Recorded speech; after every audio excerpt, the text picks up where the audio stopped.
மோகனா, தினத்தந்தி 26/7/2025. வாங்க செய்திக்குள்ள போகலாம். அடுத்த நியூஸ் பார்க்கலாம். கோர்ட்டு செய்திகள். சிபிசிஐடி புலன் விசாரணையில் எந்த முன்னேற்றமும் இல்லை, ஐகோர்ட் கருத்து. சென்னை ஜூலை 26 கூடுதல் டிஜிபி, எம்எல்ஏ உள்ளிட்டோர் தொடர்புள்ள சிறுவன் கடத்தல் வழக்கு சிபிசிஐடி விசாரணைக்கு மாற்றியும் புலன் விசாரணையில் எந்த முன்னேற்றமும் இருப்பதாக தெரியவில்லை என்று சென்னை ஐகோர்ட் கருத்து தெரிவித்துள்ளது. திருவள்ளூர் மாவட்டம் கணம்பாக்கம் பகுதியை சேர்ந்த தனுஷும் தேனியை சேர்ந்த விஜயஸ்ரீயும் காதலித்துள்ளனர். இவர்களின் காதலுக்கு விஜயஸ்ரீயின் பெற்றோர்கள் எதிர்ப்பு தெரிவித்தனர். இதை மீறி விஜயஸ்ரீ வீட்டை விட்டு வெளியேறி தனுஷுடன் பதிவு திருமணம் செய்து கொண்டார்.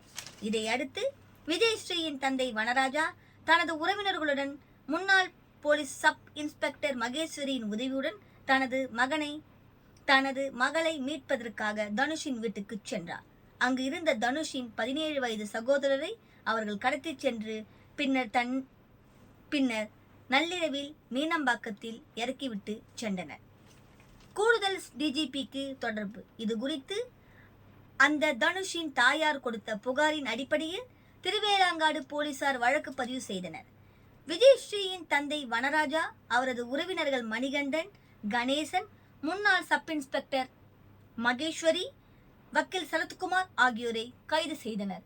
மேலும் இந்த கடத்தல் தொடர்பாக புரட்சி பாரதம் கட்சி தலைவரும் கேவி குப்பம் தொகுதி எம்எல்ஏவுக்கான பூவி ஜெகன்மூர்த்திக்கும் கூடுதல் டிஜிபி HM ஜெயராம் ஆகியோருக்கும் தொடர்பு இருப்பதும் சிறுவன் கடத்தலுக்கு போலீஸ் வாகனம் பயன்படுத்தப்பட்டிருப்பதும் தெரிய வந்தது.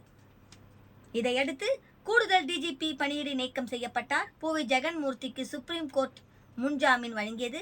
இந்த நிலையில் இந்த வழக்கில் கைது செய்யப்பட்ட வனராஜா, மணிகண்டன், கணேசன் ஆகியோர் ஜாமீன் கேட்டு சென்னை ஐகோர்ட்டில் மனு தாக்கல் செய்தனர். இந்த மனு நீதிபதி ஜி. ஜெயச்சந்திரன் முன்பு விசாரணைக்கு வந்தது.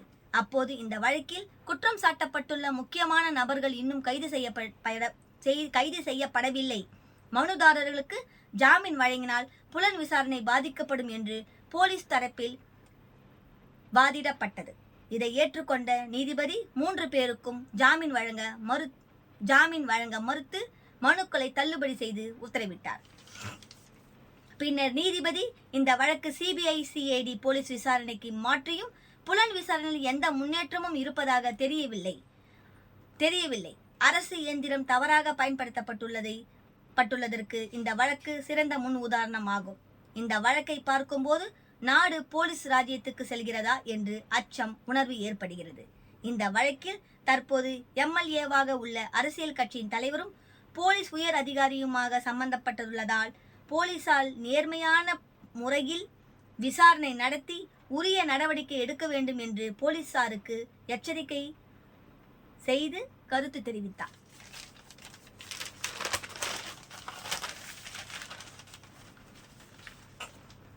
அடுத்த செய்திக்குள்ள போலாம் வாங்க. டிரான்ஸ்பார்மர்கள்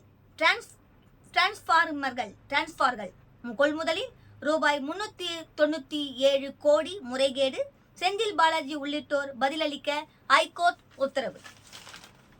சென்னை ஜூலை 26 டிரான்ஸ்பார்மர்கள் கொள்முதல் டெண்டர் ஒதுக்கீட்டில் ரூபாய் 397 கோடி முறைகேடு நடந்துள்ளதாக அதிமுக நிர்வாகி தொடர்ந்துள்ள வழக்கிற்கு லஞ்ச ஒழிப்பு போலீசார் மற்றும் முன்னாள் அமைச்சர் செந்தில் பாலாஜி உள்ளிட்டோர் பதிலளிக்க ஐகோர்ட் உத்தரவிட்டுள்ளது. சென்னை ஐகோர்ட்டில் அதிமுக வக்கீல்கள் அணி துணை செயலாளர் சரவணன் என்பவர் தாக்கல் செய்துள்ள மனுவில் தமிழ்நாட்டில் 2021 ஆண்டு முதல் 2023 ஆண்டு வரை 45,800 டிரான்ஸ்பார்மர்கள் கொள்முதல் செய்ய ரூபாய் 1068 கோடிக்கு டெண்டர் கோரப்பட்டது. இந்த டெண்டர் ஒதுக்கீட்டில் முறைகேடு நடந்துள்ளது. இதனால் அரசுக்கு ரூபாய் 397 கோடி இழப்பு ஏற்பட்டுள்ளது.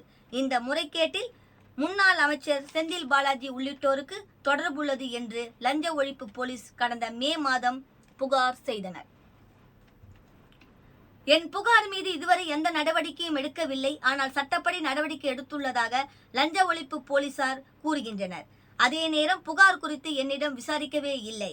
ஏற்கனவே இந்த முறைகேடு குறித்து அறப்போர் இயக்கம் சார்பில் புகார் அளிக்கப்பட்டுள்ளது. ஆனால் இந்த முறைகேடு புகார் மக்கள் பிரதிநிதிகள், அரசு உயர் அதிகாரிகள் ஆகியோருக்கு எதிராக உள்ளதால் அவர்களை பாதுகாக்கும் வகையில் லஞ்ச ஒழிப்பு போலீசார் செயல்படுகின்றனர். எனவே என் புகாரில் அடிப்படையின் பெயரளவில் ஆரம்ப கட்ட விசாரணை நடத்தப்படாத நிலையில் வழக்கு பதிவு செய்ய லஞ்ச ஒழிப்பு போலீசாருக்கு உத்தரவிட வேண்டும் அல்லது சிறப்பு புலனாய்வு குழுவை அமைத்து விசாரிக்க உத்தரவிட வேண்டும் என்று கூறியிருந்தார். இந்த மனு நீதிபதி பி.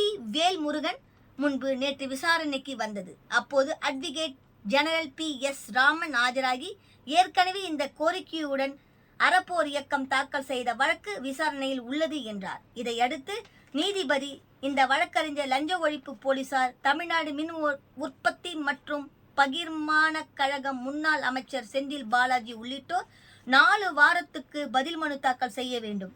இந்த வழக்கை அறப்போர் இயக்கம் ஏற்கனவே தாக்கல் செய்துள்ள வழக்குடன் சேர்ந்து விசாரணைக்கு பட்டியலிட வேண்டும் என்று உத்தரவிட்டார்.